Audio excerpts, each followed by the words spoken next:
happens, but 10 years later, the person still feels the wounds. Be careful what you say, especially to those that are closest to you.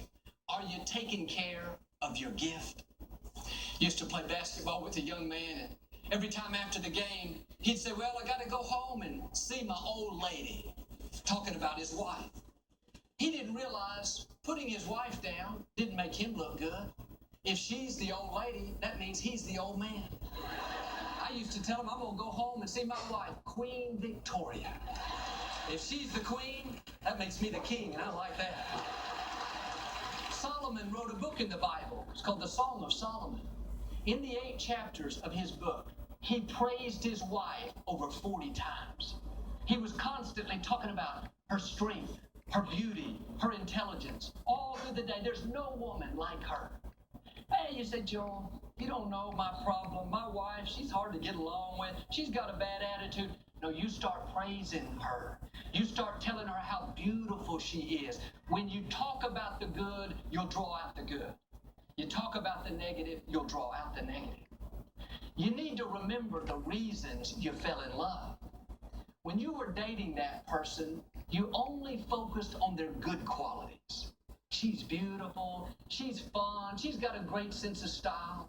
Or he's so smart, he's so talented, I love his sense of humor.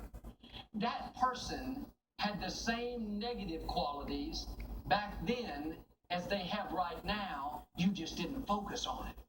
Ladies, think about this. When you were dating that man, you knew he watched the ball game every Sunday afternoon, dressed up like the team mascot, had 12 of his friends over, didn't acknowledge you existed for 3.5 hours. You knew when you were dating him, he wore the same pair of shorts for 7 years. You knew when you were dating his breath was a weapon of mass destruction.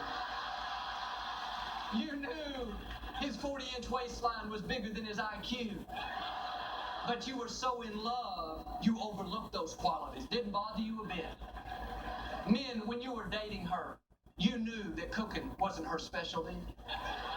She made you dinner once and you were out sick for 3 days. You knew she had an assigned parking spot at the mall. You knew she would buy the shoes and not pay the rent. You knew she had a direct phone line with her mother. But you were so in love, it didn't bother you. Too often, we fall out of love and start noticing. Little annoyances become magnified. What's the solution? We've got to fall back in love. Start remembering the reasons why you couldn't live without that person. Magnify their good qualities. Overlook the things that are bothering you. Bring some freshness into the relationship. Laugh more often. Take more walks. Do something out of the routine. That person God has given you is a gift. They have approximately 80% of what you need. No person has 100%. And if you're not careful, you'll focus on the 20% that they don't have, what you don't like, and you'll end up frustrated. Some people even leave the 80 to go find the 20 in somebody else. But they'll soon realize that person is missing 20% as well. It's better to stick with who you got, see their good qualities, the 80% of what they do have. In the scripture, it says that because Solomon praised his wife, their children rose up and blessed her as well.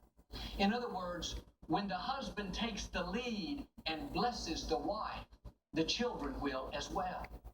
Husbands, fathers, we're setting the example in the home. How we treat our wife is going to have a great impact on how our children respect and honor their mother. Men, go out of your way to show respect to your wife. Treat her like you want somebody to treat your daughter. Ladies, treat your husbands like you want somebody to treat your own son. I've heard it said, if you see a man opening the car door for his wife, that means he either has a new car or a new wife. But men, we need to get back to the days of respect and honor. It takes a man to open the door for his wife. It takes a man to say, I love you. You're beautiful. I'm proud of you. You're not a man just because you're male. Treating your wife with respect makes you a man.